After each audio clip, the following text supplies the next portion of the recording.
Understand?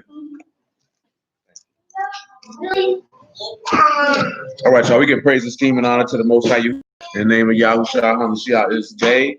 Pick it up in John chapter 5, verse 39.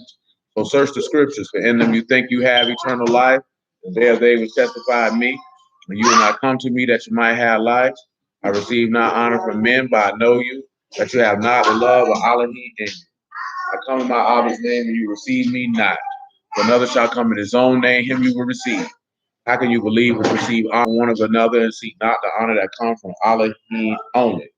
Do not think that I will accuse you. The Abba, there's one that accused you, even Moses, whom you trust. Had you believed Moses, you would have believed me, for he wrote of me.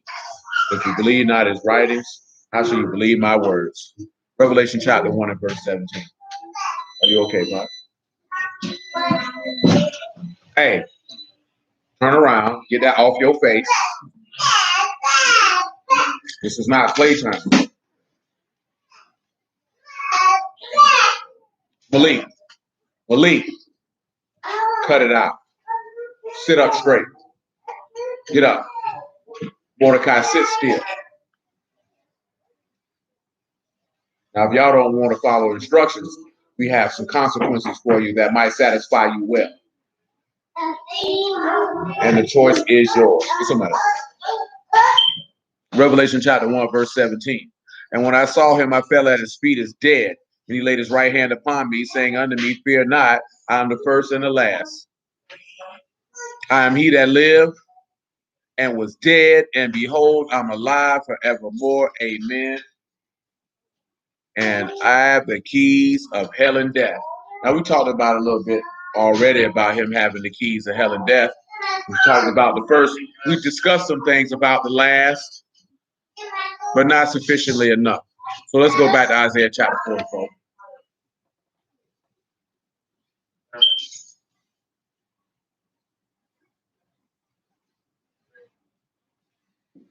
We're going to look at verse 5 again.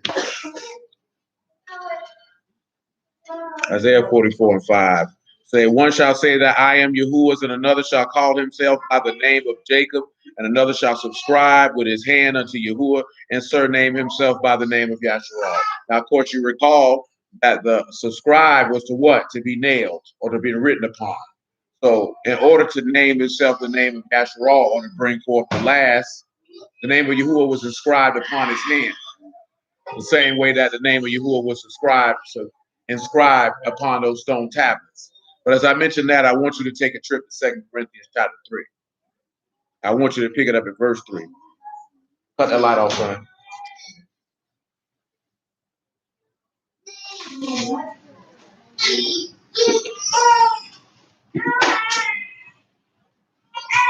Second Corinthians chapter 3 and verse 3. Thank you, sir. Abigail, put your clothes down. 2 Corinthians 3 and 3. For as much as you are manifestly declared to be the epistle of Hamashiach ministered by us, written not with ink, but with the Ruach of the living Elohim, not in tables of stone, but in fleshly tables of the heart. Now, we discussed that as well yesterday with John chapter 16 about him bringing forth that comfort. Because that's what comes into bringing forth the perfect. Hey, all of y'all need to turn around and pay attention. See, I know y'all young and you don't understand, but see, this ain't for my benefit, because see, I already know you. Y'all, on the other hand, you don't. So y'all to pay attention like you pay attention to the doggone cartoons and other frivolous things that you find enjoyment and entertainment in.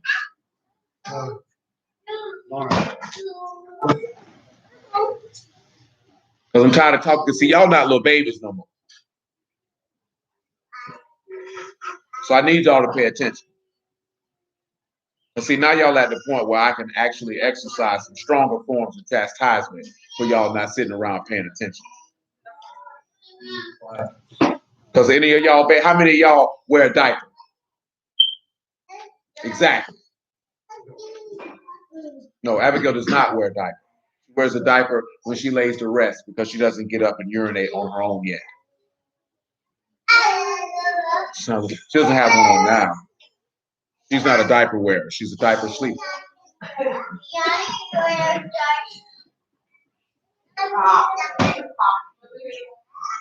So leave him alone, please. And she shouldn't have had to tell you but one time. So when we're looking at this here, right, that as we're dealing with the last of bringing in the last time, that's the part of it that we're going to focus on, because remember, finisher is in regards to perfect. You were made perfect by the giving of the Ruach HaKodesh, which is the sealing of the secret of Elohim, or the mystery of godliness. We ended last night reading Hebrews chapter 5, where it says that, and he was made perfect. You know what I'm saying? Let me read that again to you again. Come on back over here to Hebrews 5 and 7. Just real quick, like.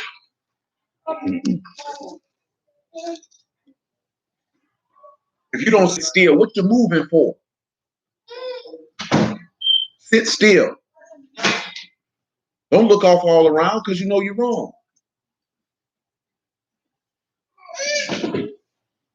5 and 7. Who in the days of his flesh, when he offered up prayers and supplications with strong crying and tears unto him that was able to save him from death, and was heard, and that he feared. Now, there are a lot of people that you could go through the text, and you can see that. You can see that with the example of Jacob, when he saw the ladder of the angels going up and down that ladder, and all the other things that he saw. You can say the same thing for Abraham with the vision that he saw in the 15th chapter of Genesis. In the 15th chapter of Genesis. And what they saw was this here, the fear Elohim. You can see the same thing with Daniel. Because when Daniel saw the vision of Elohim, what did this text say that he do? He fell down as dead. See, the same thing you've seen with the 3 set apart children in the fiery furnace. They say, we're careful to answer you in this matter, because they fear Elohim. See, most people don't fear Elohim. So that's why the perfection never comes. That's why he tell you great is the mystery of godliness. Because the secret to the whole play is the fear of Elohim. Let me read that verse 8 now. He say, though he were a son, yet he learned obedience by the things which he suffered. Now, in order for the last to be brought about, of course, if you recall in Hebrews 12, it says that what? He said he was a look to the author and finisher your faith, because before the joy that was set before him.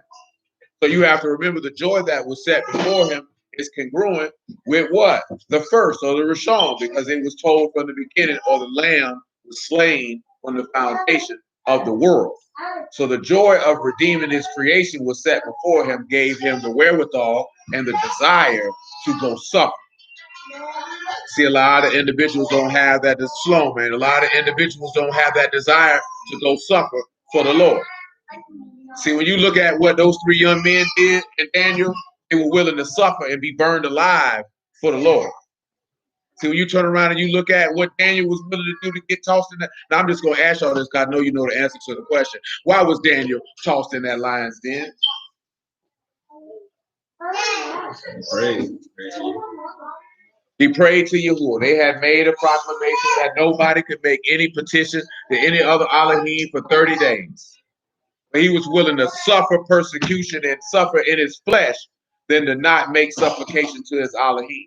See, he didn't. You got to look at something, right? Daniel wasn't tossed in there for keeping no laws. He was tossed in there because of his trust, faith, and hope in his Elohim. Even in regards to the 3 that were tossed in the furnace, they weren't going to commit idolatry, but it was more so they were holding fast to the greatest commandment, that they love Yahuwah with their whole heart, mind, and soul. Because see, I'm gonna tell you, your desire to not want to break a commandment will not move you to sacrifice your life.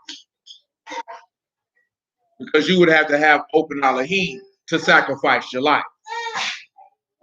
See, I'm telling you right now, ain't nobody gonna be willing. Ain't no like they say, oh, I'll die not to eat pork. No, you won't. You'll eat that pork chop in a heartbeat. You'll eat a shrimp salad. You'll eat crab legs, and you'll do all of that. Because when it comes down to something that is non-negotiable, where you would have to blaspheme or totally reject your Elohim before all, that's when it's going to come down. Because that's what happened with Anai, Mishai, and Azariah. The boy's like, no, bro, I'm not finna reject you in front of you. I'm not going to do that. Because I know if he want to save me, he'll do it. And if he don't want to, then he won't do it. Either way it go, he righteous, and I ain't with it. You know what I'm saying? And that's what goes into the last, because that's where Mashiach was at. You know what I'm saying? I'm trying to see what you referring to. I don't know if you referring to Mordecai. Mordecai just didn't screw with Haman. He just felt like, man, you's a buster. What you call?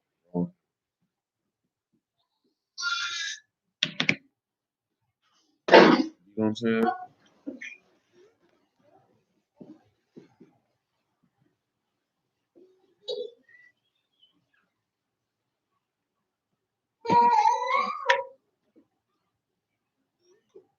So think about that, right?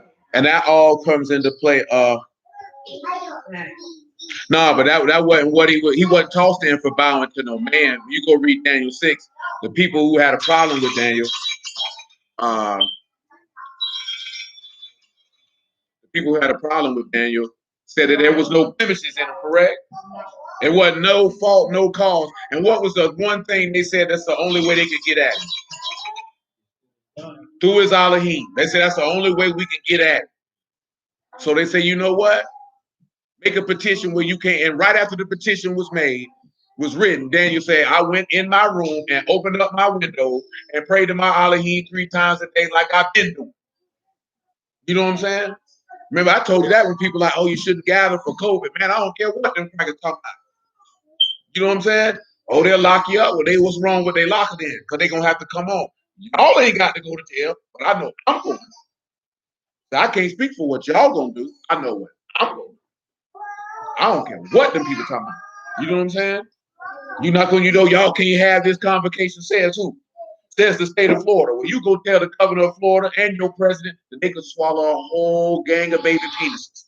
Because, boy, we serve the Lord over here. We serve the Lord over here.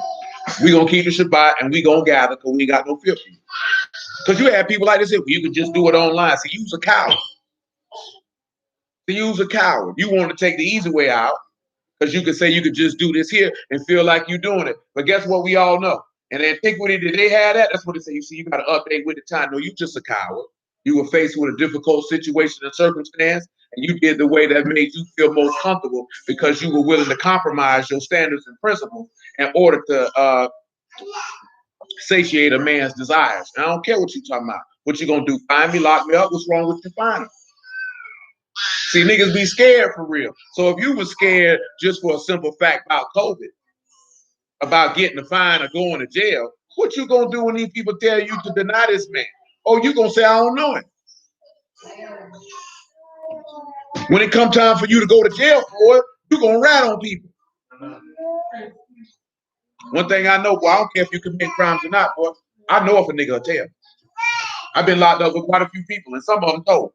You know what I'm talking about? And boy, I know a nigga who gonna tell.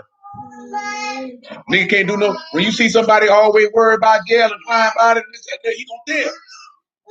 What he gonna tell? You shared that video. Which one?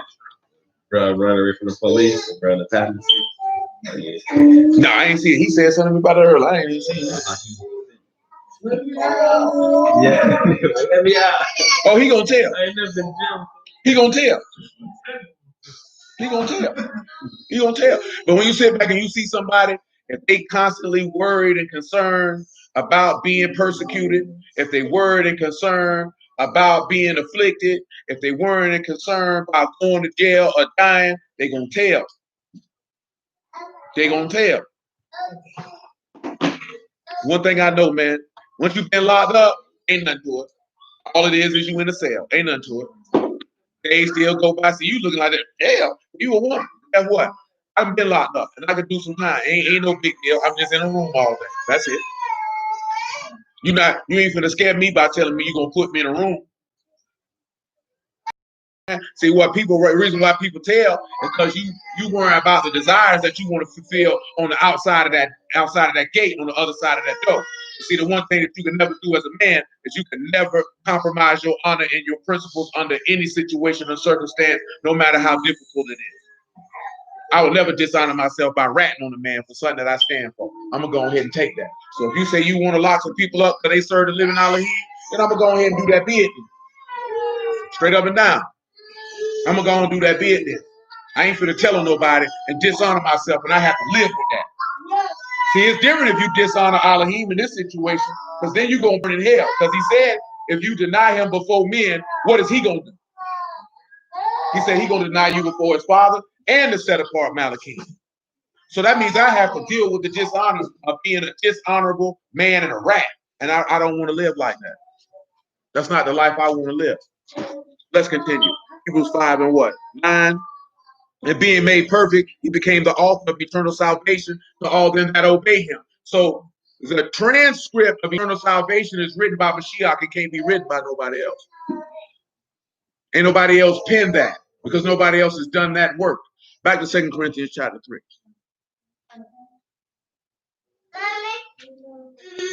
You're going to need your mom in a minute. You keep on. 2 Corinthians chapter 3, right? Verse 4. He's saying, in such trust we have we through Mashiach the Elohim Ward. Not that we are sufficient of ourselves to think anything as of ourselves, but our sufficiency is of Elohim, who have also made us able ministers of the New Testament, not of the letter, but of the Ruach. For the letter kill, but the Ruach give life. That's what individuals don't realize. See, the faith give life. See, that law not going to give you no life because the law won't make you stand. Yeah, you can know what that law say, but that don't mean you're going to stand for Elohim in the midst of it. And that's what you have to look at. Just on general principle, we'll read John 18:36. And after that, 2 Corinthians chapter 1, about verse 5. Then we'll swing back to Isaiah 44.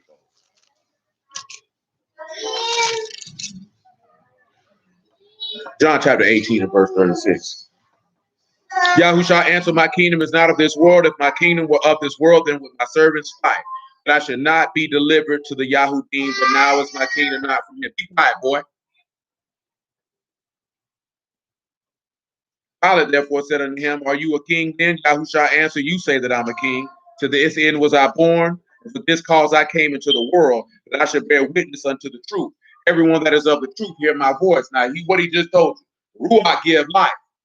And he told you the words that I speak unto you, they are Ruach and they are life. You understand? And he say the Ruach bear witness because the Ruach is not a lie. So when you tell you that he bear witness to the truth, the man is telling you that he bear witness to everlasting life.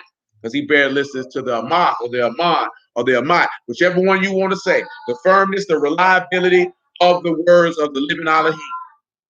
See, you could take that to the bank. That's why I've been telling you. It don't matter about what you did before you knew Elohim. All of that is grossly irrelevant. That's why he said, I took your sins in a thick cloud and I blotted them out and I redeemed them to myself. That is irrelevant. See, I used to tell people this a long time ago. I used to talk about it. So I'm going to be honest with you. Anytime your mind goes into cycling about you're unworthy, because everybody know they're unworthy Elohim, that's a given. You know what I'm talking about? But when your mind go to cycling about you ain't this or you did this or you did that, see, that's a ploy of the enemy. Unless you currently are participating in those activities, then that's your conscience telling you that you're a fool. You know what I'm saying? And thankfully, you should be glad that your conscience is telling you you're a fool. Because there's some people who can do wrong and have no thoughts about it. You know what I'm talking about? Don't make them feel no way. They don't feel like they're doing nothing wrong. They should stop or nothing. And that's a person with a reprobate mind. You know how bad of a mind you have to do evil consistently, but yet say you serve Yahuwah and it brings no sorrow to your soul? No conviction, no nothing. But see, the enemy will always move you to believe that you're just a failure and you're the worst and you might as well just stop. So that's true, because you have to understand that the Ruach of the living Elohim does not do that. It reproves. You know what I'm talking about? Ruach Elohim doesn't necessarily condemn, but it reproves. It chastises. It rebukes. So that's why I mentioned it beforehand. That's what was in my mind. When he's talking about that he heard and that he feared and he learned obedience by the things that he suffered. Because Proverbs tell you that chasten your son while there is hope and spare not for his crime. That's why he told you if you be without chastisement, then you are a bastard, which is also a part of the last. Because in order for you to get to that perfection, you would need to be chastised. You can swing around here to Proverbs 19, since I mentioned it. Come on around here to Proverbs 19.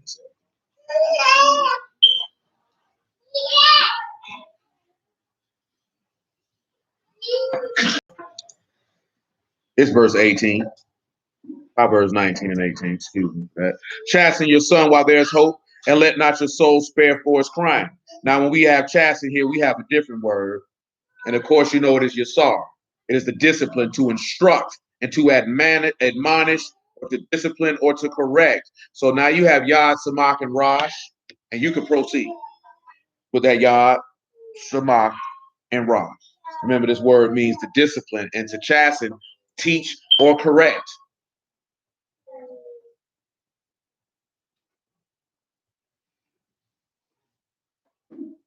You have to realize, if you didn't know, but I wager everyone already knows, that he laid, well, it tells you that, and what? In Isaiah 53, that he laid his chastisement upon us all.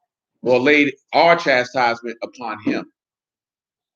So he took the admonition and the chastening and the correction for you. See, that's also a part of the last and bringing it into the perfection. You cannot be perfected until you're chastened. That's why he says, as many as I love, I chasten and rebuke. Therefore, be zealous and repent. Because he tell you there is not a single son who will not be scourged, whom Elohim will receive. And you know, if you're without chastisement, then you are a bastard. And you know what the law say about a bastard. You will not enter into the body of Yahuwah. That will not happen. See, when it comes to adulthood, that is the problem with most people, is your people did not chastise you. Now, again, there's a difference between chastisement and whooping a child. Because chastisement, again, is discipline and correction, showing the error or folly of an action. Remember, the book tells you, we done talk about that Yahuwah is slow to wrath. So he is not quick to execute physical chastisement upon a child or one of his sons. He's not quick to do that. He seeks to admonish and discipline and correct in other fashions before it comes to that. When you look at Manasseh, was Manasseh acting a fool for a long time? He sent many a prophet to rebuke Manasseh before he threw him in that prison house. See, the physical only comes about when you have a child that don't listen. But what do y'all have for me with that Yad, Samach, and turn aside from your first word? Highest will turn you to some worship. Anybody else? Raj. Yad, Samach, and Raj.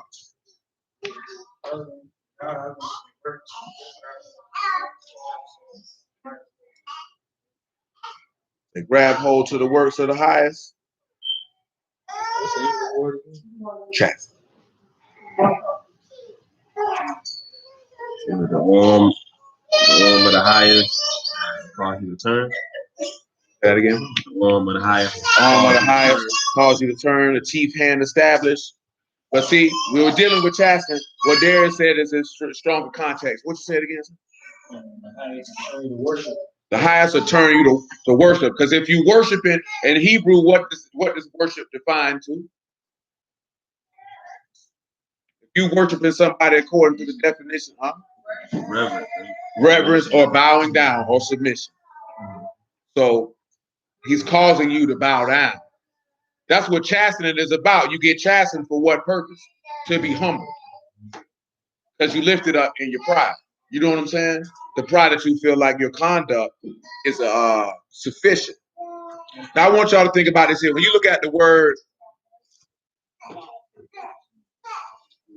I want you to look at this word for crime. I want y'all to look it up for yourself and see what it says, because it's not the word for crime. I want y'all to look up that word for crime on there and tell me what it says. You over there eating honey buns? That's how you feel. So it's got the word move there. You know, that's not a word for crime. That's a word for death. Y'all can come up with what you like for that, and that's mean, boo, and cow. That's what you got there. He tell you to admonish your son while there is hope, and let not your soul lift up for his death. So when they say lift up for his death, not to be moved or carry him up to stop him from dying, or carry away death from him, or be an aid or an assist in death, because that's what it says. It does not say crying, it says death. And what did we just read? That with strong crying and tears, he made supplication, and he was heard because he feared. But did that stop Elohim from letting him die? No.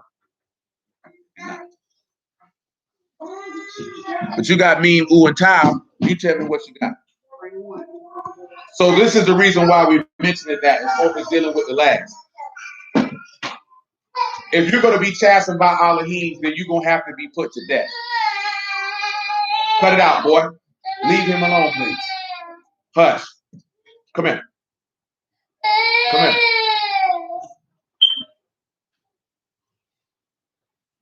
Well, that boy, flex. Malik, come here.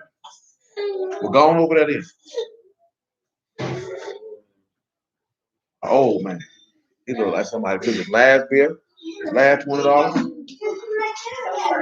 What y'all got? Me, U, or Ty? And Ty. Hey, don't be worried about that. The mighty secure the covenant. The mighty secure the covenant. The Ruach is the mark of the sacrifice. Your mama coming to get you, son. The Ruach will join you to the covenant. Ruach will join you to the covenant.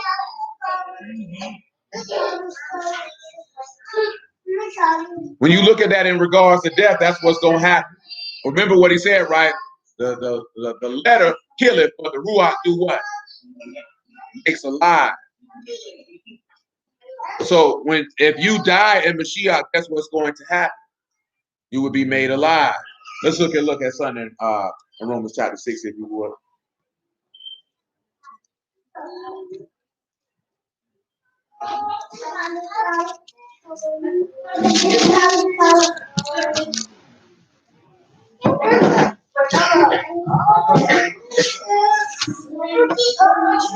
You can pick it up at verse 4 if you would.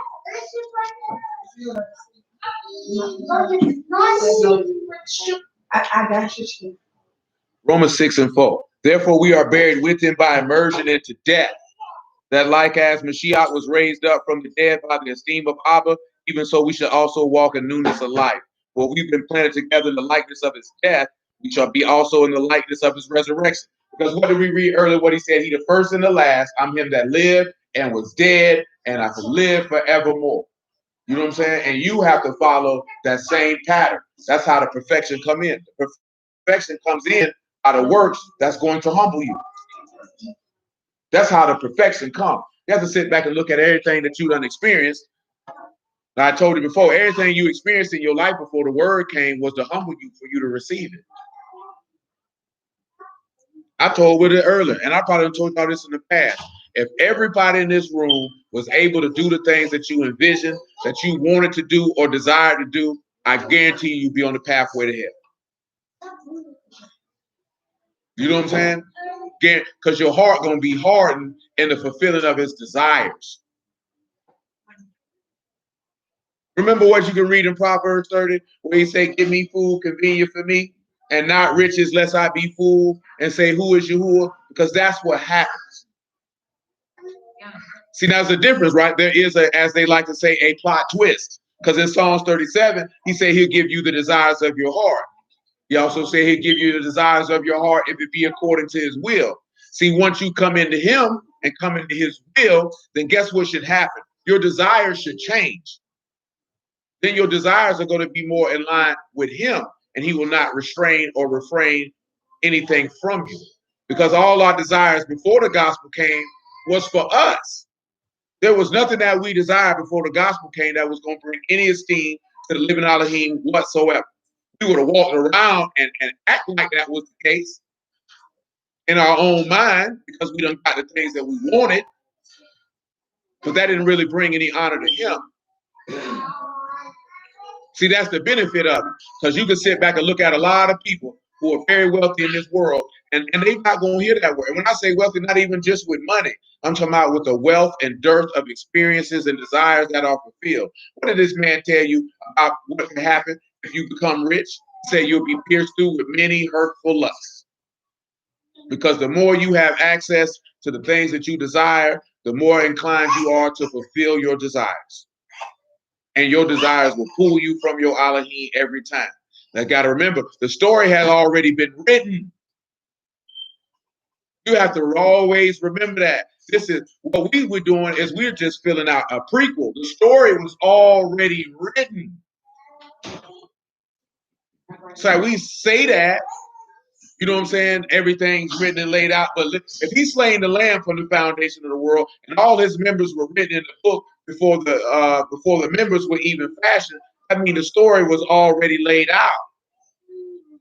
So there's no need to be worried about this, that, and the third. The story was already laid out. All you need to do, for lack of a better saying, is stick to the script. That's it. Follow the pathway. Because you don't want to be no improv and get off script. You know what a lot of people do? When you get off script, they fire you. And they find somebody who's going to stay on the script. Read the lines that I wrote. And the reason how we know this, because when did Mashiach freelance and do outside of the play call? He never did it. So some people be like this here, they could be shot, they can have success on the play, and that's not the play the coach called. He like, but I made the bucket, but I scored on the play. The coach say, no, nigga, you gonna come sit over here. Matter of fact, after the game, you get cut. And you wonder, how can I get cut when the play has success? Because you didn't follow my instructions. I don't care if you had success. Now you telling everybody on this roster that they can do what they want to do when they want to do it. And if it's successful, then I'm going to allow it. And see, in some organizations, they allow that to happen if somebody's really talented. But see, the beauty of Elohim is that he does not do that. If you want to go off script, that's fine. But I'm going to sever you from the cast, though. I'm going to get you off my roster. Verse 6 of Romans chapter 6. Knowing this, that our old man is crucified with him, that the body of sin might be destroyed, that henceforth we should not serve sin. For he that is dead is freed from sin. And that's the point of why you have to die. See, again, pause. Come over here to Revelation, what that is, 13. While it's in my mind. Matter of fact, before we go to Revelation 13, make it 2 Thessalonians chapter 2. I might as well just start it now.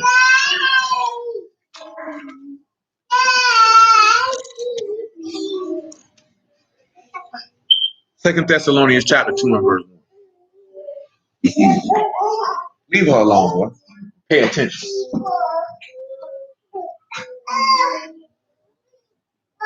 2 Thessalonians chapter 2 and verse 1. Now we beseech you, brethren, by the coming of our Lord Yahushua HaMashiach, and by the gathering together unto him, that you be not soon shaken in mind or troubled, neither by ruach, nor by word, nor by letter from us, as the day of Mashiach is at hand. Now, see, I'm going to tell you this here, too, in regard to what he's talking about. If you know the word, no matter what you see going down in this earth, that should not trouble you. And you know why that should not trouble you? It's a verse in one of the prophets that tells you why that should not trouble you. Can anyone refer to who it is? It's one of the minor prophets, to be specific, as they like to call it. I never knew a prophet to be minor. I guess they say that because their books are not long as Ezekiel, Jeremiah, and Isaiah. Because I think they call them major prophets because their books are longer. Matter of fact, because I don't think any other prophet got a book over 10 chapters. Besides Zechariah.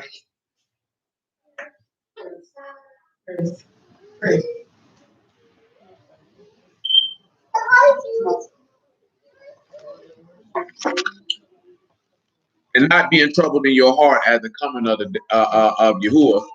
There's a passage that tells you why your heart should not be troubled. It's in the prophets. And that would be correct, sir. Come to Joel chapter 3.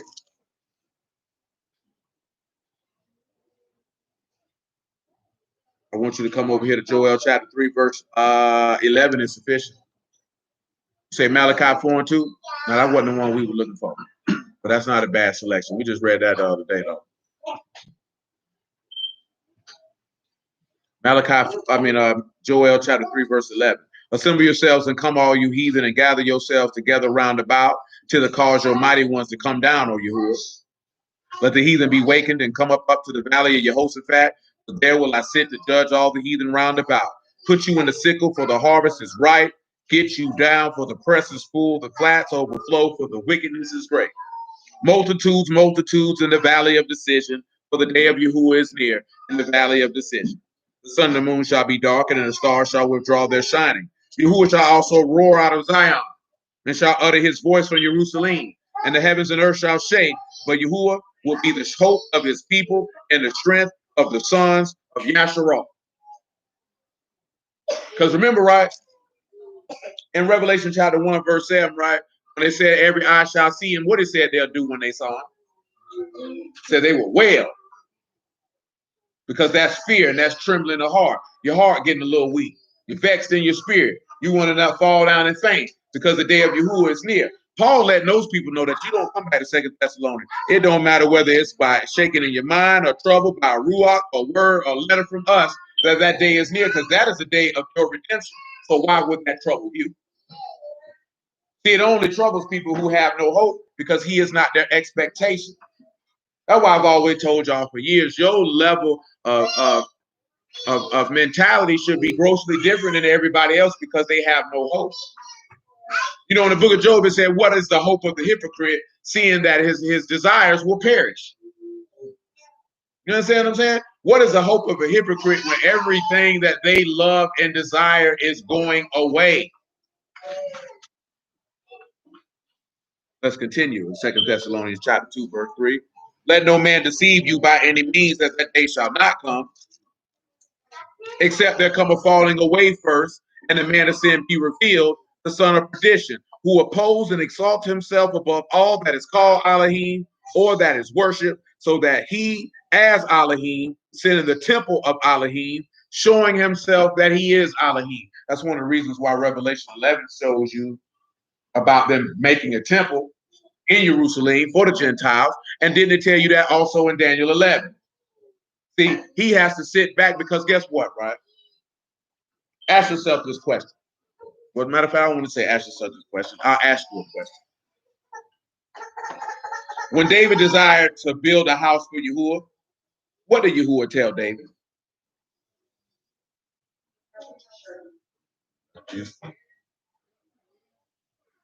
To that effect, absolutely. He said, what I need a house for. He said, I've never dwelt in the house in the whole time I've been. He said, I've been dwelling in tents, going from tabernacle to tabernacle. You know what I'm saying? He said, that junk didn't mean nothing to me. When Solomon built the house and he began to pray to Yahuwah, what did Solomon say about Yahuwah in that house? He said, the heavens of heavens cannot contain you, much less this house. So the reason why I mention this here is for you to have discernment and understanding so you can take your stand. Because you would know that your Elohim never cared for a house for him to sit in and say he was Elohim. Let me ask you this question. The whole time Mashiach was in the flesh, how many times did he walk in that temple? I'm talking about the temple, his own house, and say he was Elohim? How many times did you even see him relish anything about that temple? When he spoke about that temple, what was the only thing that he had to say? No, he was talking about his body. I'm talking about the house that Solomon built, that they rebuilt, I should say, from the book of Ezra, Nehemiah. He made a statement about it. You know about it. You just ain't, this ain't coming to mind.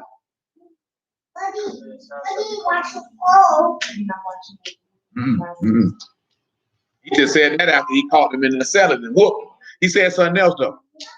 There it is. Saran here today. He said, "Now one stone will remain upon another, that all get thrown down to the ground." Now, of course, you know in the book of Revelation, he told you that who would be the house? Yahuwah in the land would be the house of it. And he also told you that what? He don't dwell where? He dwell in men.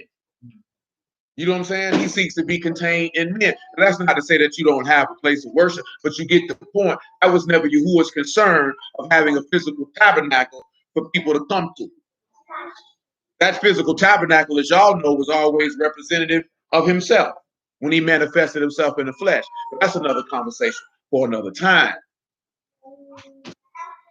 But with the beast, what is he concerned with?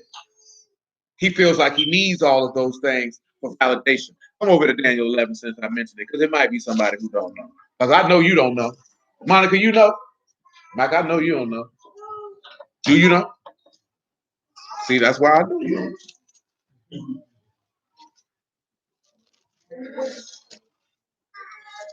Daniel chapter 11, all right? You can pick it up at verse 36. This is just a refresher and also information for those who may not know. I'm going to start at 36 and then I'm going to move around.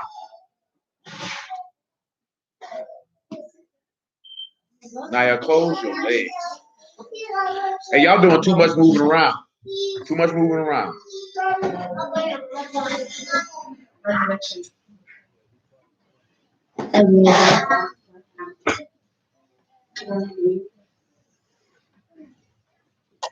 Daniel 11 and 36. The king, listen, right?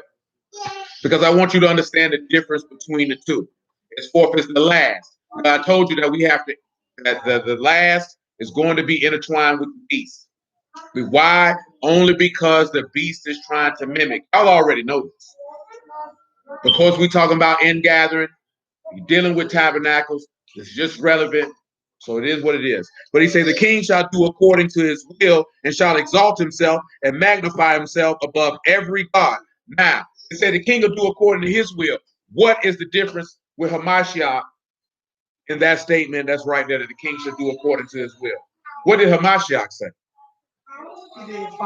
Yes, he said, I did not come to do my own will, but the will of my Father who sent me. So you have to look at the different. Remember, right? It tells you that who are the people who are going to follow the beast? But the people who have forsook the Kadash covenant. That means that it's people who seek to do their own will and not the will of Elohim. Who did Yahushua say is his sister, his brother, and his mother? Those that do the will of Elohim. So off the top, when you see the king do, see, these are the things that you're going to have to pay attention to. See, everybody used to them movies like Left Behind and all this extra stuff. These niggas like, oh, Trump, come on, man. You already know these people are Antichrist, they sinners. So common sense to tell you that. But us knowing that the text say that this man will have understanding the dark sentences, you have to have the discerning mind to know that he's not doing according to the will of the Father. He's doing his own will, and you reject him. That ain't no different with somebody who say they preaching the word. You have to sit back. Are they doing the will of Elohim, or are they doing their own will? And if they doing their own will, reject them. Because what did the man say? He that seeketh his own esteem, he that speaketh of himself, seeketh his own esteem. But he that seek the esteem of him that sinneth, the same is true, and there's no wrong in it. If somebody's pointing you to Yahushua, pointing to Yahuwah, then they point you to Elohim. So how could they be wrong? You have to pay attention to niggas who talk about themselves. I told you I done seen videos of dudes and they ain't mentioned Yahuwah in their time. Only thing they talk about, we casting out devils and we doing this and we doing that and we doing that.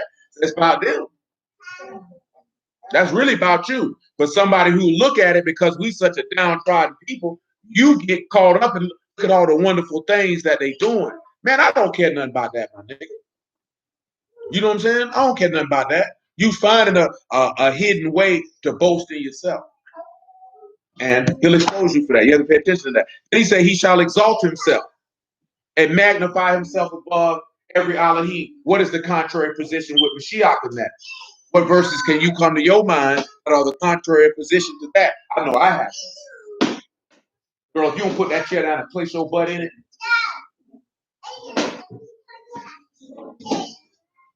Now you get out that chair again and there's a corner with your name on it. Get your clothes out your bottoms. What's wrong with you? I don't care. You got up, so you forfeited that, right? So sit right there.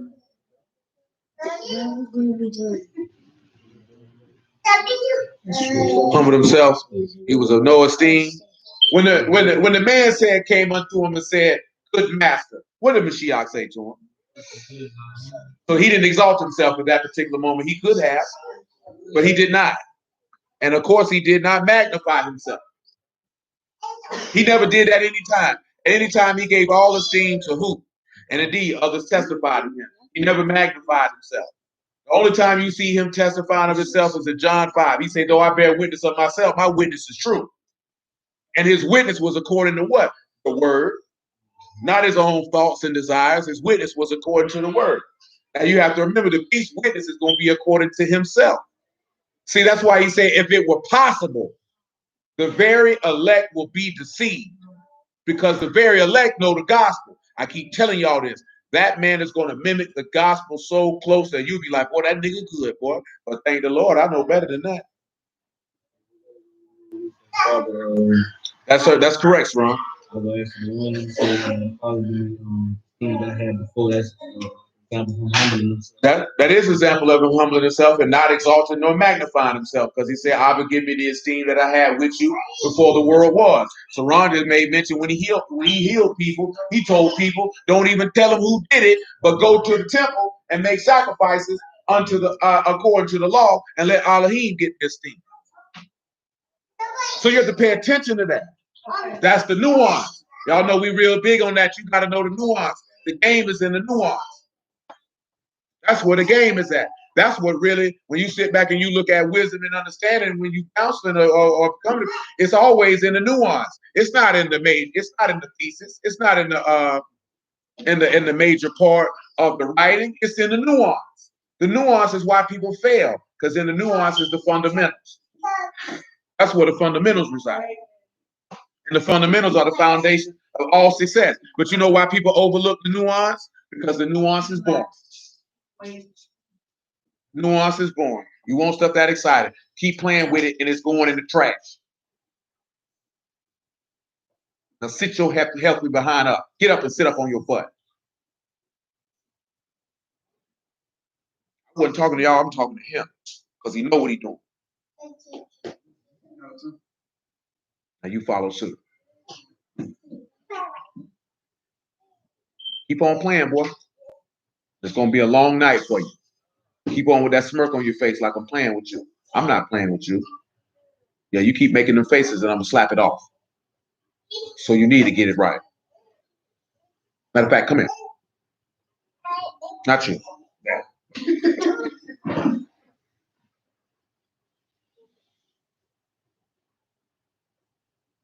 I ain't playing with you, boy. No, I ain't asked you to speak. I'm not playing with you. Keep making them faces like it's a game. And you're going to be the same. Go. Daniel 11:37. Oh, I skipped over something. I'm sorry.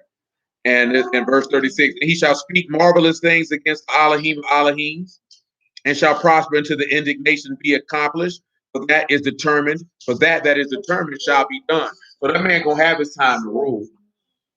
Satan got a time period to get busy, and ain't nothing that you gonna change about that. That ain't got nothing to do with no white man. That's got something to do with Satan is angry, and Elohim is gonna give him a run and a license to do what he want to do, to prove people out if they love him or not. Simple as that. Neither shall he regard the Elohim of his fathers, nor the desire of women, nor regard any God, for he shall magnify himself above all. See, again, one part of that is lining up with Mashiach as well, because Mashiach had no desire for women. For what? Was it his mission? See, one thing that the average man don't understand, because most men are driven by lust, is a man that's not concerned with fulfilling his desires on the flesh of a woman. He's more concerned with fulfilling his purpose. This is why most men are complete and abject failures.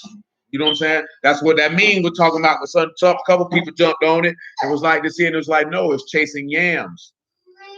You've never met a man who was successful in his life who chased women over chasing what he was supposed to be doing. And truth be told, it's quite demeaning and deplorable even to see a man that is of that low that value is not what I want to say. That is that base of a level that he's driven by carnal desires. That's not to say that it's wrong for a man to have desire, but usually if he has desires, he should have his own woman. You seeking to fulfill your desires on a woman here, a woman here, a woman here, a woman here, a woman here. That speaks to that you are a very low level man and have no value or redeeming qualities in you whatsoever. as regards to masculinity is concerned, because you're led by pleasure. Let's continue. But in his estate shall he honor the Elohim of forces, a God whom his fathers know not, shall he honor with gold and silver and with precious stones and precious things. Thus he shall do in the most strongholds with a strange God, whom he shall acknowledge and increase with esteem, and he shall cause them to rule over many, and shall divide the land for gain. Now, what can you read in Joel about the land? That he said they divvied it up. Now, you know who this God is. You know who gave this man his power. It is the serpent. I want you to drop down to verse 45, 44. I'm going to see if y'all remember about verse 44. What verse 44 is. Before y'all answer, I want to see if somebody here answer first.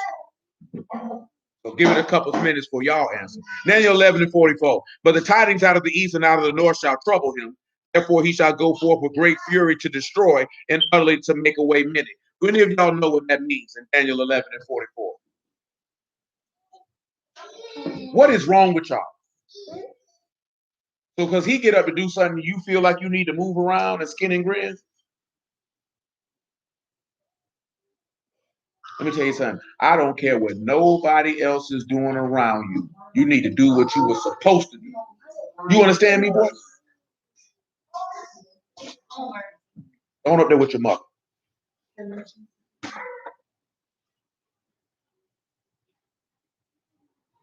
course, y'all remember that we was dealing with this when we was dealing with what the beast said about the beast, that he is, yet is not, yet is. But anybody on here, do y'all know what Daniel 11:44 is referring to? Monica, you know? You were present for it. Michael, you were too. Michael, you look like you bound up here and whoop all the grandchildren.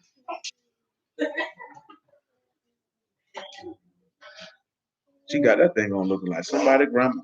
I told y'all about slamming my door.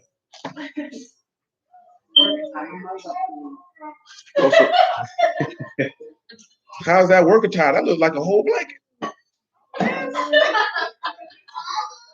No, I'm talking about that blanket. That blanket make you look. Well, I don't know what that is. Well, clearly, that's why I say you look like somebody's grandmama with it on. Type of sweater. Look at you. You know your fashion, huh? Monica taught you that? Like to get fresh. You like to get fresh? Just rock cardigans back in the day. You used to rock cardigans? That's what made you go over there and spend the night over there, didn't it? You know what I'm talking about. I already told you what I'm going to do. Didn't I tell you that? You know what I'm talking about. That's what you went over there. So you know exactly what I'm talking about. Fast. Fast. That's what's wrong with you. Quick on the draw. Is it to do with the sky cracking? Not on that one, my man. Michael, you remember what that 44 about? I'm looking up like this. Like, what's going on? See, look like somebody grandmother. I would see. I'm watching my story.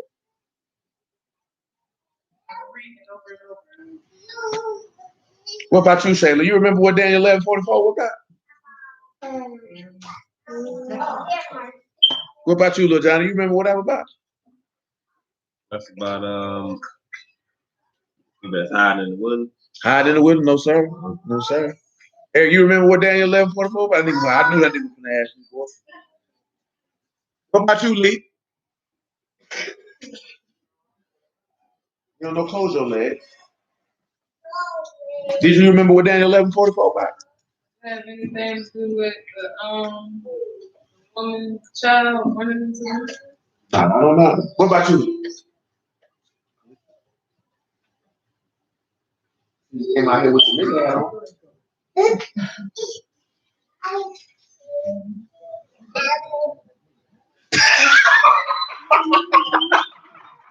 That joke ain't never not funny. You hear me?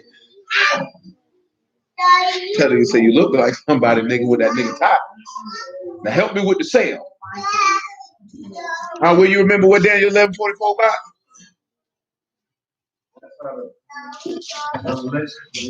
It is.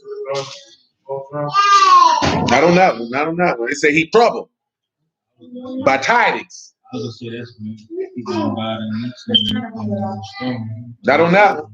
I don't know. I don't say I'm waiting because Santa look like, well, I know. What, Little Muffin, you remember?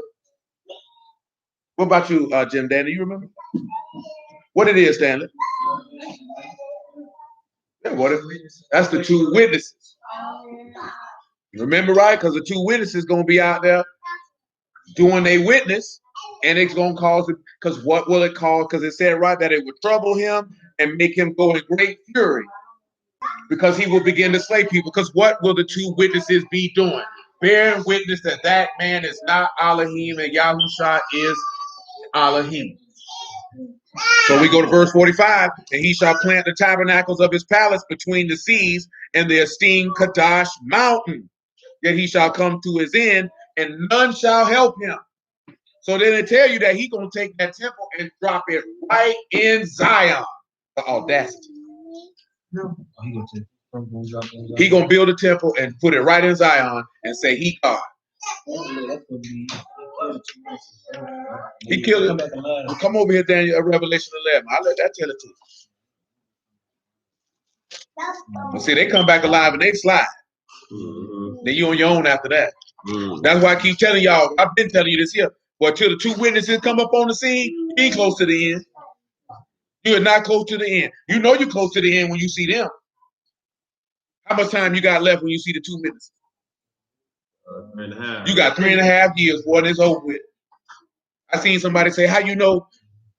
Oh, no, see, a third temple building is bad doctrine, because it ain't even about them building a third temple, because Yahuwah is not building the third temple.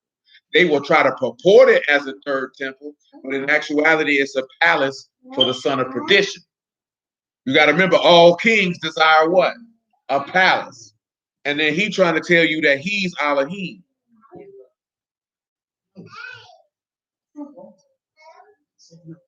Interested in knowing who is. I mean, the two witnesses, anybody that say anything about the two witnesses is speculation. Those people say it's Moses and Elijah based off of the powers that they have. But no one can really say definitively who they are. Common sense would tell us it can't be Moses. Moses is dead. You know what I'm saying? At the end of the day, it can't be Moses. Moses is dead. So that means he would have to resurrect Moses from the dead and then take him into Shamahim and change him again. You know what I'm saying? So that's what a lot of Moses and Elijah. Moses is dead, son. And these bones. And he's been bones for a long time. Been bones. Long time. You know what I'm saying? Just like they were calling the master, Elijah. It wasn't that they were calling him Elijah.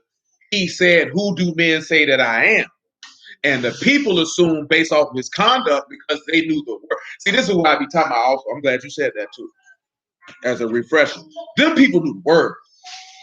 We don't know the word. We think we know the word in this day and time. Them people knew the word. You know what I'm saying? So when they seen Yahusha doing this, they like, well, that was Elijah did. Well, that got to be Jeremiah. Jeremiah did the same thing. Because they going off what they knew in the text, they looking at his actions and they saying, you know what I'm saying? That got to be him. Now you have the other instance. The transfiguration was a vision for them. It stated that because he actually told them that tell no man this vision till after I resurrect from the dead. You know what I'm saying? He let them see something. You know what I'm saying? That they saw something no different than what Isaiah saw when he talking about, oh Lucifer, how you falling from heaven.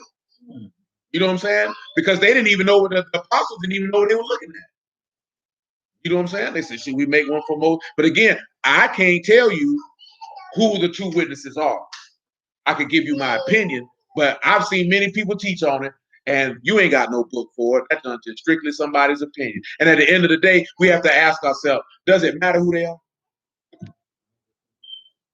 I know why you want to know, because it's like, I wonder who it's just natural human instinct. Like, I'm not down on nobody for natural human instinct, because I get that. I can say honestly, for me, I never gave no thought to who it was until I actually seen people talking about it. You know what I'm saying? So, but I get it. I understand it. But Revelation 11:1, there was given me a reed like unto a rod, and the Malachim stood, saying, rise and measure the temple Elohim and the altar, and them that worship therein. The court which is without the temple leave out, and measure it not, For it is given unto the Gentiles, and the Kadash city shall be tread underfoot 40 and 2 months. So he said, you know what? Get him a spot over there. The spot where his house was actually at, you set that off somewhere else and let them have this spot over here because they finna be wild. Now, of course, we know that the 2 witnesses will have power to shut up heaven in the days of their prophecy and turn the waters to blood and all these things. But let's move down to about verse 8 or verse 7. It says, and when they shall have finished their testimony, the beast that ascend out of the bottomless pit shall make war against them and shall overcome them and kill them. Now it lets you know exactly who it is that killed them. Exactly what Daniel told you. You know what I'm saying? See, the difference is why a lot of us overlook it because it's nuanced. Because it say tidings, northeast. When he told you northeast, it's letting you know it's 2 people. And then it causes this king to be wrathful and to begin to kill people. But that's just something we'll read and we'll want to ascribe that to the white man or to the Romans or this, that, there, and the third. But that is why the gospel is important. Because you have to understand something. And I told you this before. The whole world hate Elohim now. Like I told you the other night, people don't hate you. They hate him. You know what I'm saying? They hate him. This is why a lot of people always press and push people, but they do it in the wrong fashion. A lot of them do it for manipulation and control, for you to stick closer to people who love Yahuwah versus people who don't. Because the people who love Yahuwah and fear Yahuwah will be able to offer you things in certain situations and circumstances that someone who does not fear and love Yahuwah cannot give unto you. It's for spiritual encouragement, for the ability for you to endure. Because those people are separate and severed from Elohim. So there's no way that they could give you the benefit of inner strength that someone who is connected to Elohim can give. You understand? It's not about just like, oh, you can't fool these people over here, fool these people over there. But how can a spiritually direct individual be able to input any type of spiritual knowledge, wisdom, understanding, or strength into you when they do not possess it? You know what I'm saying? This is why the word tells you to do that. Now, of course, many people bring it here. Bring it here. Bring it here. Because I told you already. Maybe I'll give it back. Maybe I won't. Depart.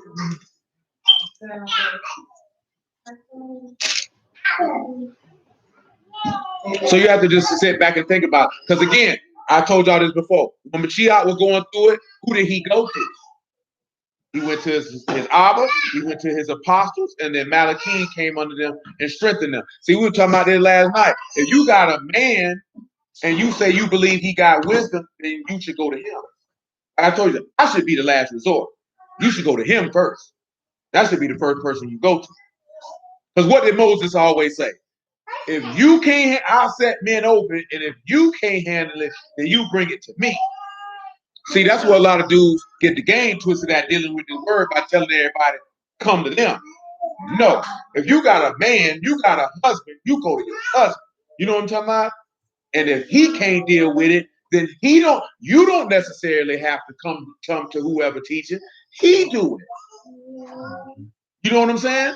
Hey man, check this out, bro. I'm having a hard time with this one here, man. I can't properly judge the matter. I can't. Ain't nothing wrong. That's how that's supposed to go. The reason why I told you this before, because the bond between a man and a woman comes from his ability to manifest wisdom and understanding and solve any issues or problems that she may have. Because ask yourself this here: what would it be like if you don't go to Yahushua for your issues, you go to Paul? You know what I'm saying? You go around here, you go holler at Astaroth. You know what I'm talking about? That makes no sense. That makes no sense. Let me finish this damn Revelation 11:7.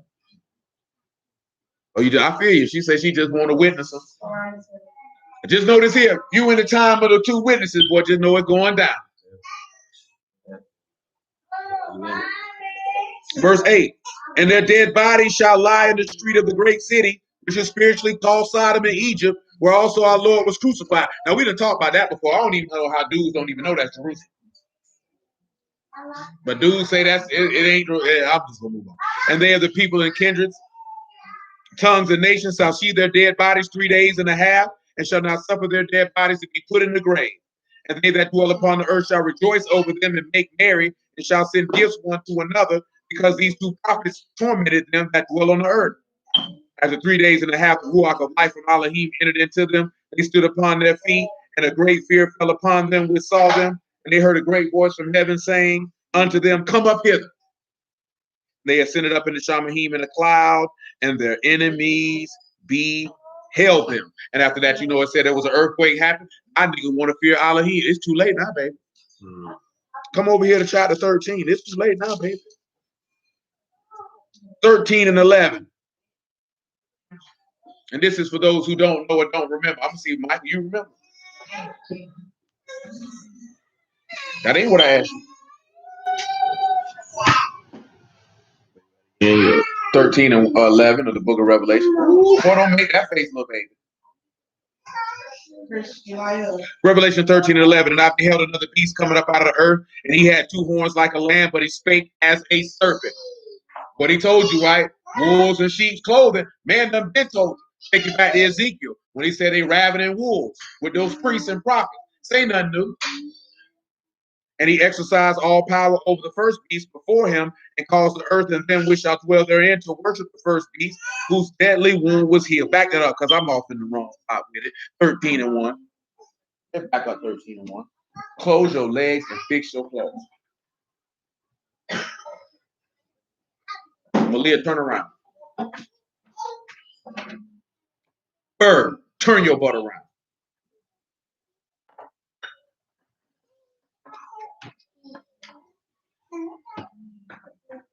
So y'all be testing my patience and my mercy. I see I'm gonna just have to start whooping y'all. I see that might be the only language that some of you understand. I would hope that would not be the case, but it seems to be the case. You know, the only child in here that consistently obeys that I never have to say nothing to is that little boy right there. I don't never have to say nothing to King. I appreciate that. I get tired of talking to y'all. So it seems that my patience is running thin, and wrath shall come upon your head with the fury of which you could not even comprehend.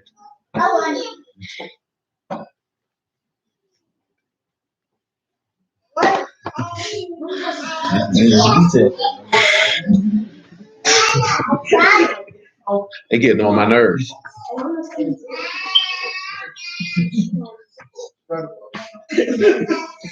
I am. Right across their backside. Cause y'all think somebody be playing with y'all. Well, I'm not playing with y'all. I have to talk to you entirely too much. You know what the words say about people like you? Harden your neck, always got to be corrected, and your wrath will come in without remedy. There'll be nothing to stop me from tearing your behind up, and I don't have a desire to do that. But it seems that that's what it's going to have to be. 13 and 1 of the book of Revelation. And I stood upon the sand of the sea, and I saw a beast rise up out of the sea, having 7 heads and 10 horns, and upon his horns 10 crowns, and upon his head the names of blasphemy. And the beast which I saw was like unto a leopard, and his feet was the feet of a bear, and his mouth is the mouth of a lion. And the serpent gave him his power, his seat, and great authority. I take you back to what you read in Daniel 11. It's just a rehash. I saw one of his heads as it were wounded to death, and his deadly wound was healed, and all the world wondered after the beast. Now, what does that mean, Eric? You remember what that means?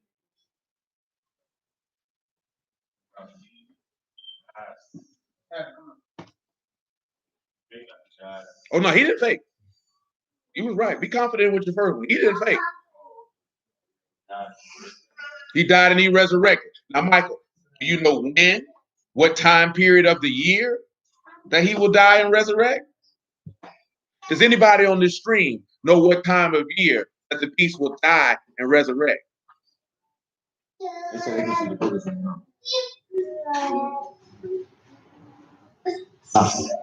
You're over there looking like you're upset. You sad? Or you home? That's what it is. The baby got you little down. That is correct, sir. During Passover. Huh? I was thinking the same thing. I was thinking y'all was so the same food. Same period, because of course our timing of knowing certain things. And notice here, we know that during the time of the feast that we're currently keeping, right? That is the returning of the Lord. We know that the beast has a 3.5 year time period to rule. We know that that time period of 3.5 year time period is dealing with in half of the year. You come up during the 7th month or the feast season that we in now. But the reason why he would die during Passover is for the purposes of deception. For the purposes of deception. Because everybody knows that Yahushua was crucified, whether they call him Yahushua, Yeshua, Yahushua, Jesus, don't make no difference. They all know he got killed on Passover and rose on the 3rd day. So when this man do this, because remember, right, this is the nuance for you to understand when he say he God. See, if he got killed in the middle of the 8th month of the year and resurrected from the dead, nobody would be moved by that. If he got crucified, if he got killed and died in the 10th month or the 4th month or during Pentecost or Tabernacles, that would mean nothing to anyone. But at the time of Passover roll around, when the whole world knows that whether they follow the script or not, that quote unquote Jewish people and other people acknowledge Passover, that even Christian organizations acknowledge that those Jewish people keep Passover, even though they keep Easter, that is what will deceive the whole world. Remember what he tell you in Revelation 12, that and the devil has deceived the whole world. And that's how he gonna go about doing it. But again, that going back to what we looking at in Isaiah 44 about that last. And him being alive and being dead and living forevermore. Because that's what he's trying to get you with. And remember, y'all know what it is from the law, what this is based off of. Simply Deuteronomy 13. You know about Deuteronomy 13? Y'all know about Deuteronomy 13? Well, I would advise that you take up that homework assignment.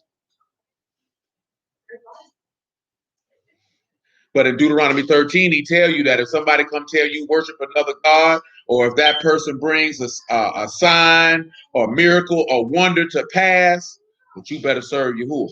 Because the purpose of that is Yahuwah seeing if you love him or not. Because I don't care what because he gonna make fire come down from heaven, he gonna resurrect from the dead and do all this type of stuff. And you can't be like, well, shoot, that got to be God. See, don't be like that nigga in 1 Kings. You know what I'm saying? You can't be moved by stuff like that because because you have to sit back and look at it. Some of y'all were moved by that. Your mama said, don't let nobody in this house. And your friends came and knocked on the door. My mama said, don't let them in, but come on in. And guess what happened? Your mama pulled up. They ain't have a chance to get. Some of y'all got told not to go outside, but you went outside anyway. And you knew what time your daddy was coming home. You got lost up in the euphoria of fun. And then next thing you know, he pulling up around that corner. Now you trying to run. Some of you went ahead and just got the belt because you already knew what it was. And some of you just went and hid, hoping that he did not see you. But you know he saw you. All because you did not listen. All because you did not listen, because you let the thoughts or words of other people sway you from what you were told to do. And it's no different with Yahuwah. So what he make fire come from heaven? I wouldn't care if he birthed the chicken out his butthole. What did I tell you? Because sometimes people fall. Well, if a man stood up and had a baby, they'd be like, that got to be God. He just had a baby. Hey. Yeah, you're right. But guess what? With some people, though, they'll be like this here, man. They'll go for it.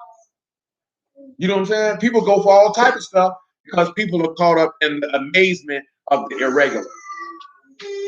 You know what I'm saying? Something that's not normally seen. And that's how a lot of people get got. You know what I'm talking about? That's how a lot of women get got. Come up with something fancy she ain't never seen before. And next thing you know, she on the pole. Now she on the track. She selling her body. Now she on drugs.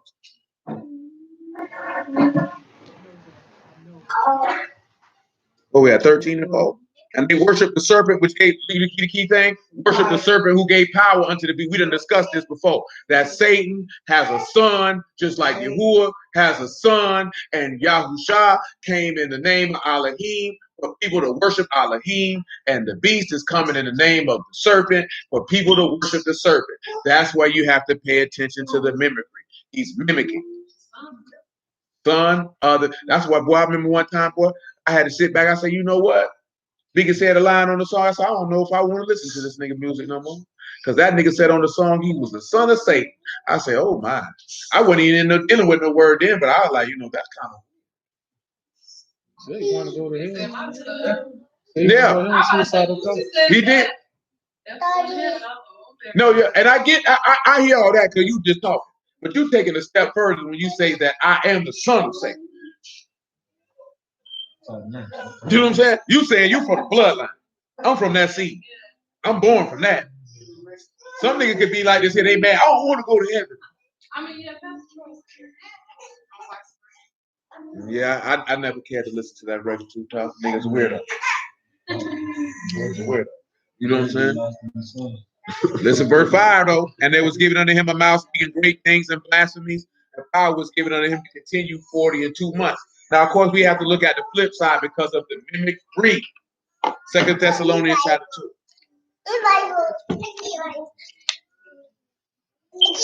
So basically, what Satan want to try to tell you is that he is the first and the last.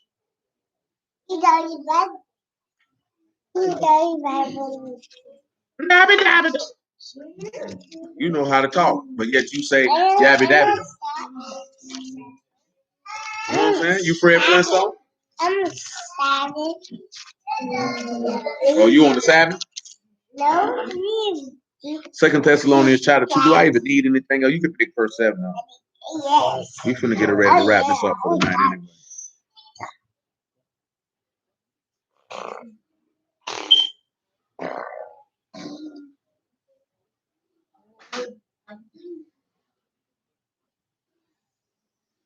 Yes. Hello. And that's I want. All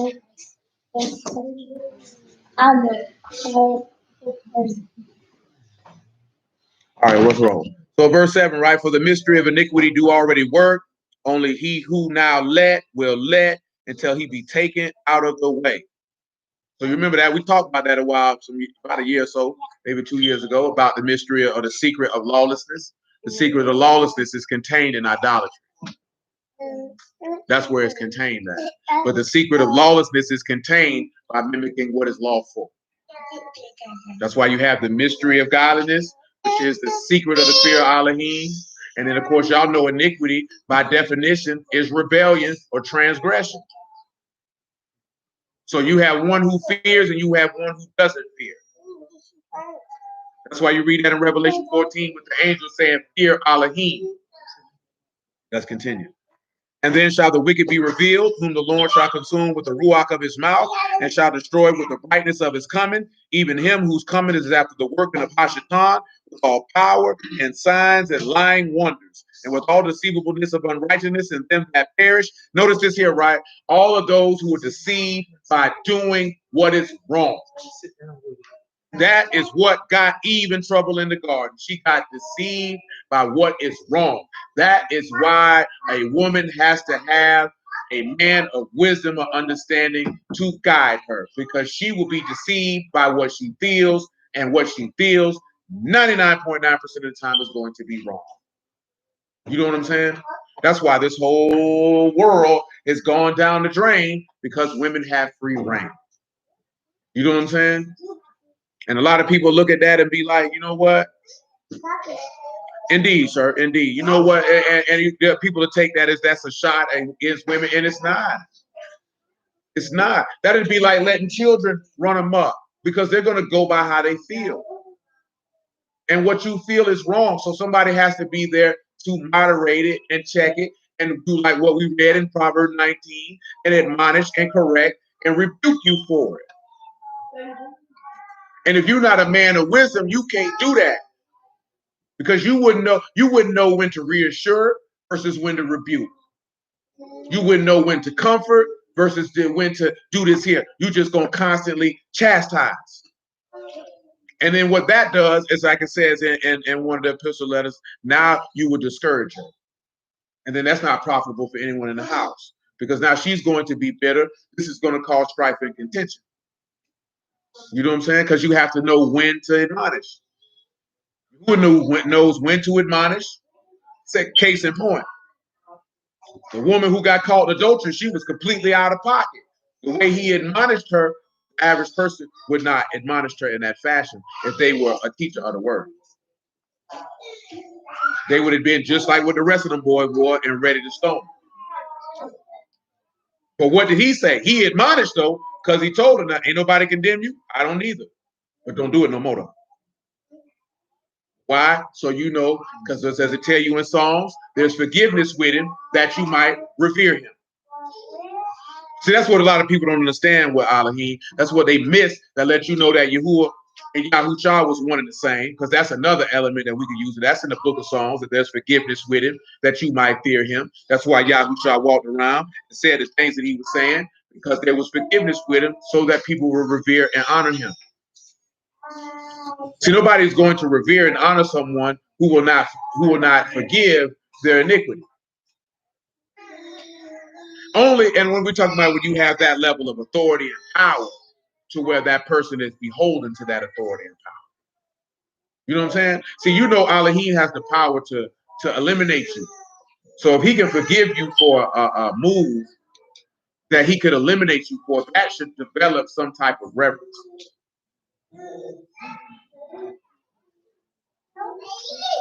Indeed. Where we at? Verse 12 or verse 11. And he say, "For this cause Elohim shall send a strong delusion, that they should believe a lie, that they might be damned who believe not the truth, but have pleasure in unrighteousness." So when you don't have a love for the faith or a love for Elohim, then he will destroy you because you like to do the things that are wrong. And we already talked about Elohim being the righteous Elohim and that he doesn't do wrong. And all those who are born of him do not do wrong. Let's read this last verse just on principle. Sit up, please. "But we are bound to give thanks always, Elohim, for you, brethren, beloved of the Lord, because Elohim have from the beginning chosen you to salvation through sanctification of the Ruach and belief of the truth." And that goes back to what we talked about. The story has already been written. Your perfection was already, because his perfection was already written. So your perfection in him was already written. The story has been told. You just have to stick to the script. You can't allow the things that occurred to get you to the point of being perfected, discourage you and not allow you to be fully perfected.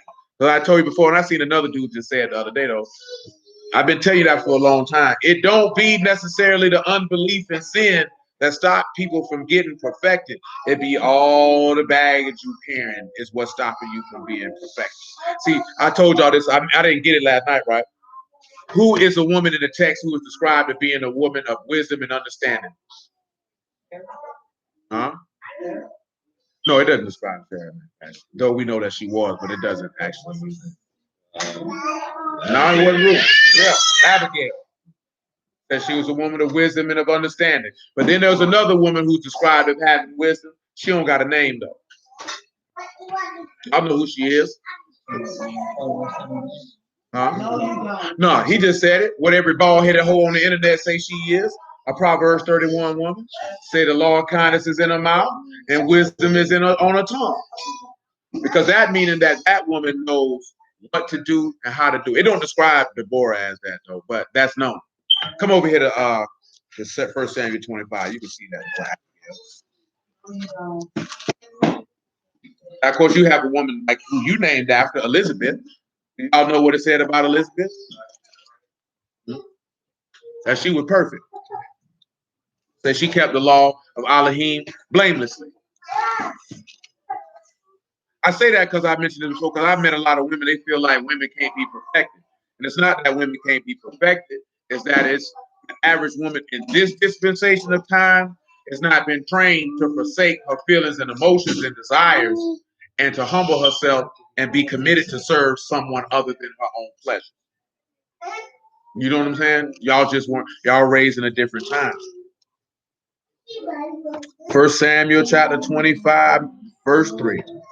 Say, now the name of the man was Nabal, and the name of his wife Abigail. She was a woman of good understanding and a beautiful countenance, but the man was churlish and evil in his doings, and he was of the house of Caleb.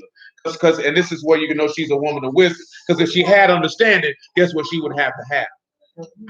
She'd have to have wisdom to get the understanding. And it says she had a good understanding. So that means she had good insight. That means she had good insight.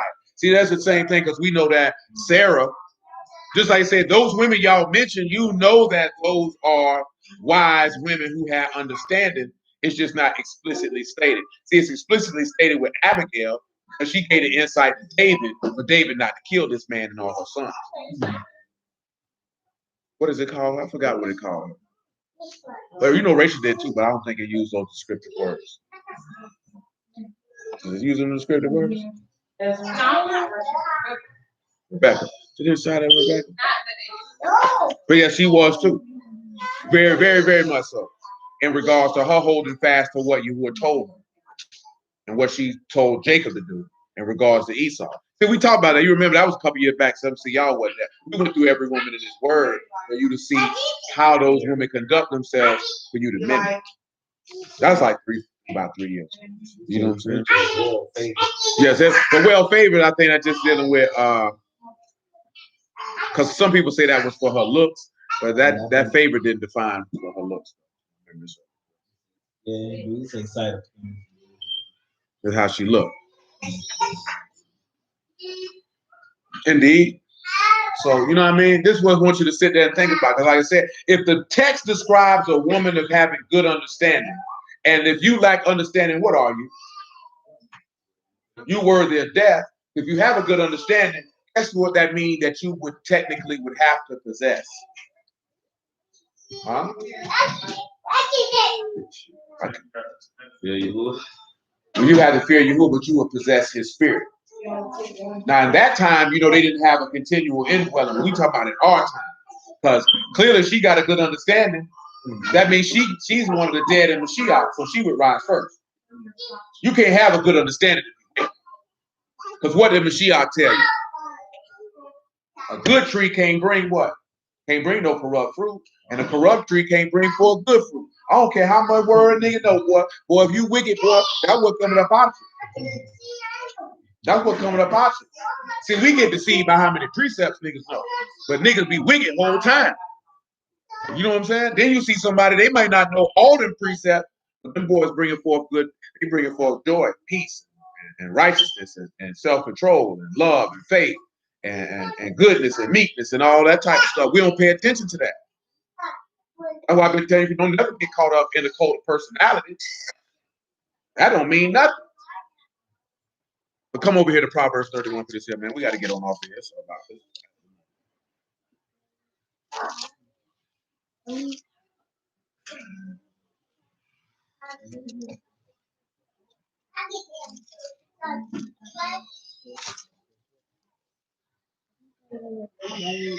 Proverbs 31 and 26. You could make it 25. Because remember, a virtuous woman is a strong woman. If she's a strong woman, it's because Yahuwah is on her mind. Therefore, she trusted him. For trusting Yahuwah is everlasting strength. You understand? Look what it says. Strength and honor are her clothing. So if she's strength and honor is her clothing, that means she's clothed in faith. Therefore, that's why she's honored. And she shall rejoice in the time to come. She opened her mouth with wisdom, and in her tongue is the law of kindness. So we not never see a lot of people get it twisted, right?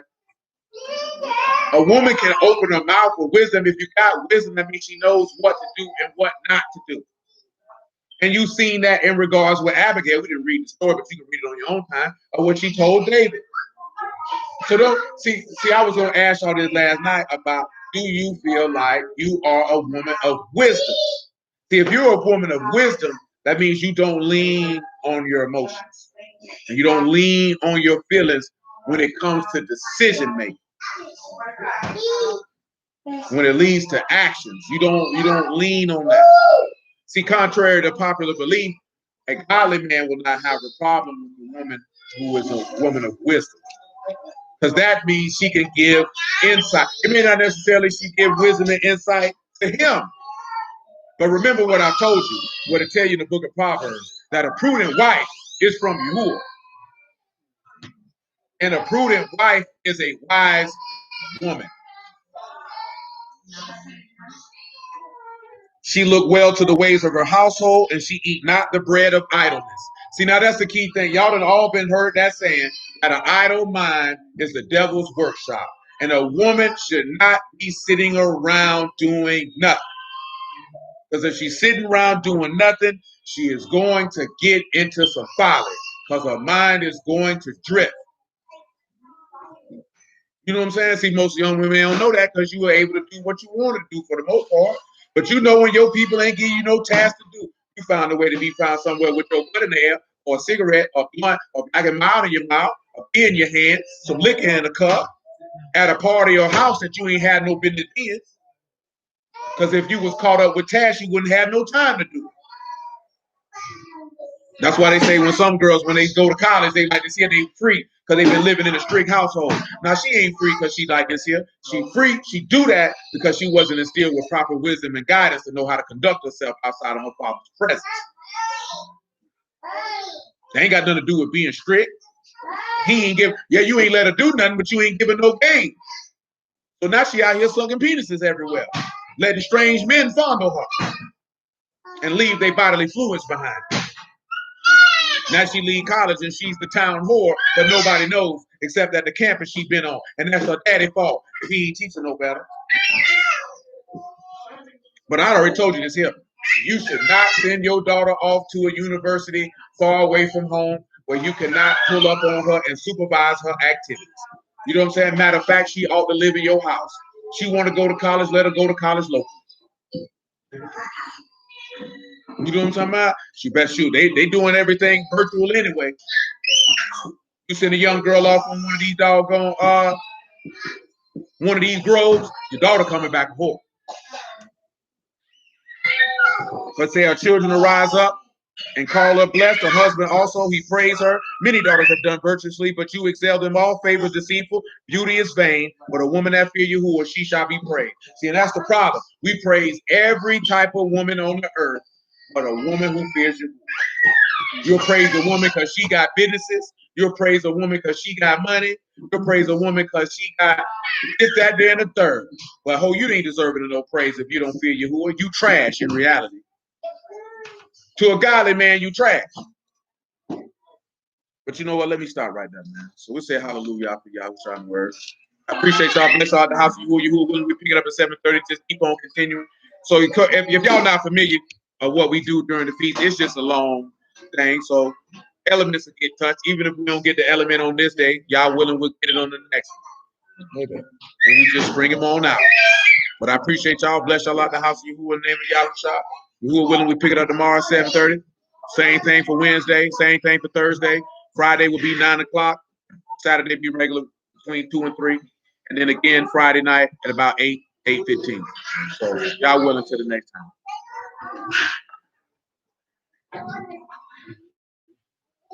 They be ready for that.